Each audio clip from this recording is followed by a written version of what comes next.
Okay, so continuing from where we left off, we have a blank Jupyter Notebook in which we can start writing code. And you'll notice that when we first go into a notebook, we get one empty cell that has this green box around it. We also have a flashing cursor, and also notice here that we have a little pencil symbol. What this means is that you're in an active cell, and this cell is ready to consume code. So just to verify that everything is working as it should, let's now add some Python code to this cell and then run its contents. So if I simply put print and put the string hello, and don't worry about this for now, we do cover everything in detail in the next section, we have now written some code in an active cell, but we haven't yet run the cell.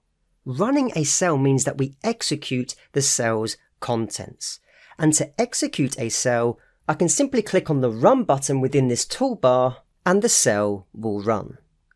You can see that once I've clicked run, the cell is executed, a new code cell appears underneath in which we can write code, and our first line of code has the number 1 inside of square brackets.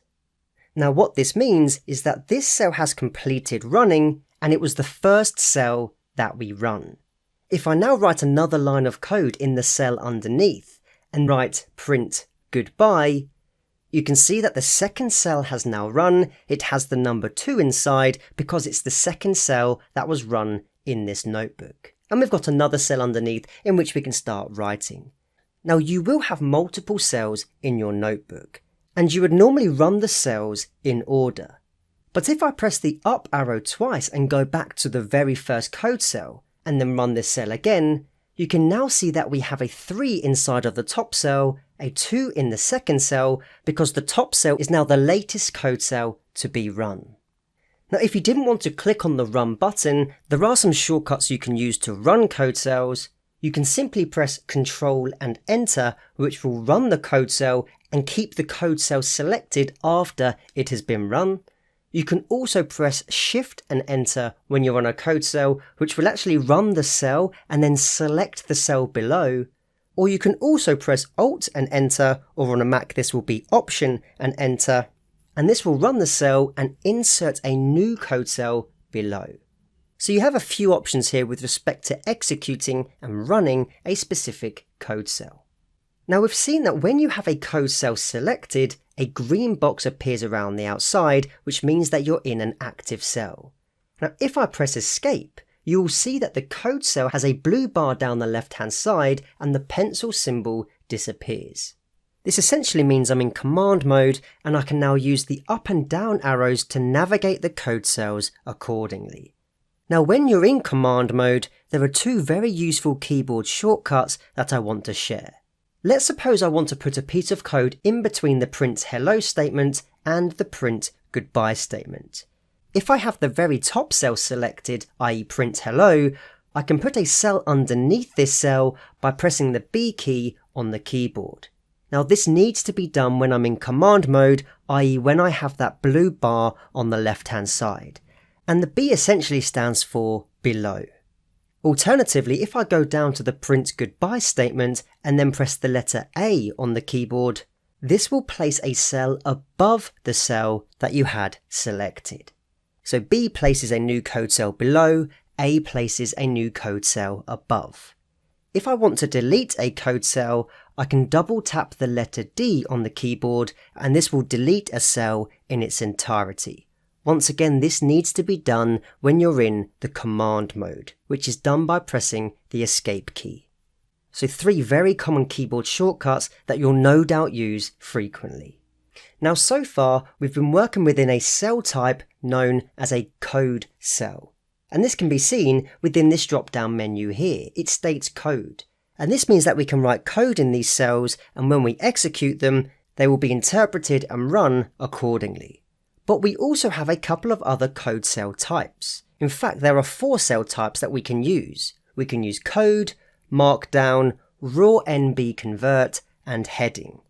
Now the heading cell type is actually no longer supported and will show you a message that states that. Now instead, you're supposed to use markdown for your headings. And the raw NB convert cell type is really only intended for special use cases, so we're not going to touch on this for now. So the other cell type that I want to introduce you to is the markdown cell type. Now we've already seen how the code cell works, so let's now learn how to style text by using the markdown cell type. So if I select a new code cell, by default we work with a code cell type, but to change this I can either select this drop down menu here, or when in command mode I can press the M on the keyboard. M stands for markdown. Now when I do this, you can see that the in and the square brackets on the left hand side of the cell disappears. This now means we're working within a markdown cell, and if I press return, we then can activate that cell, which then shows that green box and the pencil up here. I can then write some narrative text which helps supplement the notebook with additional information. For example, I could put, "This is some text." Now to execute this code cell, we run the exact same shortcuts as we learned previously, and you can then see that "this is some text" is displayed to the screen.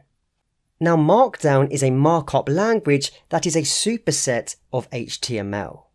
So if I now go back up to that markdown cell and put an asterisk symbol before and after the word text, this will change the word text into italics.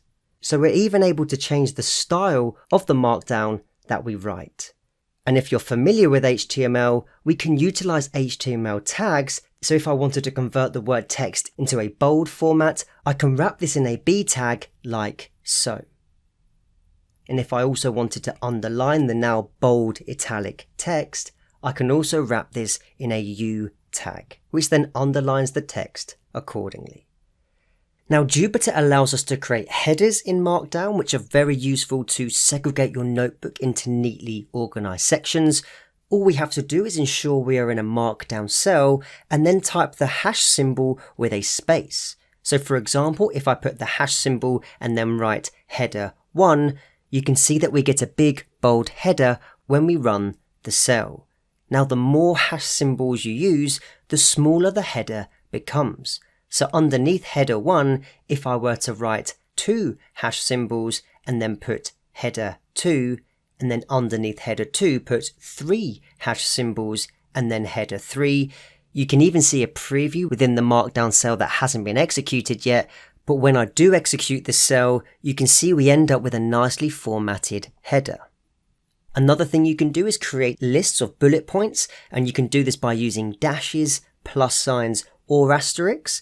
So for example, if I were to put an asterisk with a space and then put item 1, on the next line put a dash and a space, then put item 2, on the third line put a plus symbol and a space, and then put item 3, you can see that when I run this code cell, we get a list of 3 bullet points accordingly.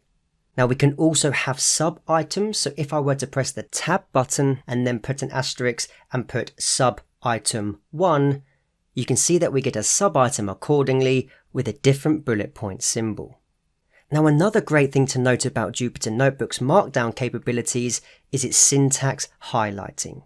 Now if you want to insert a code example that you don't actually want your end users to run, i.e. you don't want it to be within a code cell, you can use Markdown to insert it.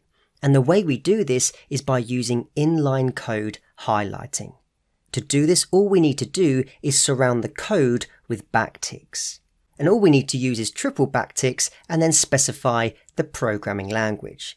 So if I were to put to calculate 1 plus 1 in Python, all you need to do is, and then put a colon. On a new line, I can then put 3 backticks. I can then put the programming language Python.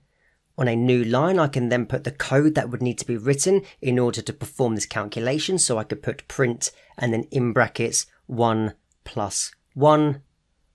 Underneath this, I can close the 3 backticks. And then when I run this code cell, you can see that we print the sentence accordingly, and then we get syntax highlighting with the exact code that would need to be written to print 1 plus 1 to the screen.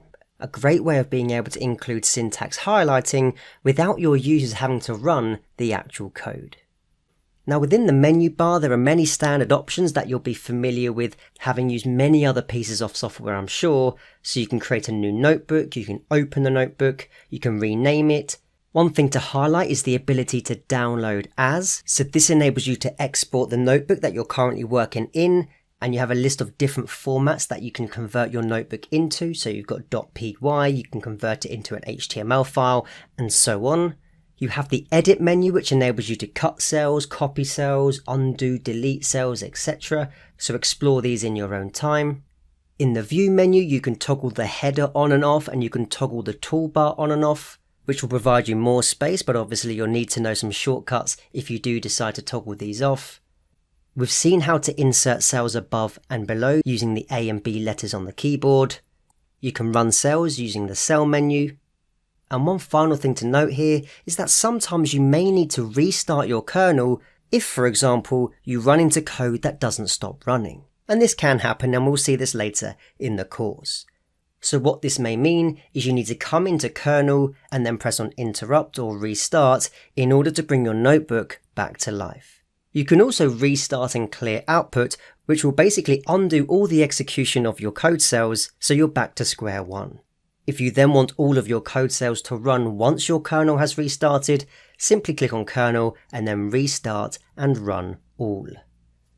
So there you have it, Jupyter Notebook in a nutshell. Just like any application or program, you will become more comfortable using it the more you use it. Throughout the course, I will continue to showcase shortcuts and capabilities that Jupyter Notebook has to offer. But for now, this gives us the fundamental knowledge we need to get started with our Python learning. It's also worth noting that there are many cheat sheets available online. Just simply type Jupyter Notebook cheat sheet into Google and you'll be presented with many PDF files that contain the main shortcuts you need to operate efficiently in Jupyter. In the next section, we're going to focus on the most fundamental concepts in Python that will help tremendously in the subsequent sections. And these are things that you need to know before we dive into the more detailed aspects later on in the course. So I'll see you in the next section.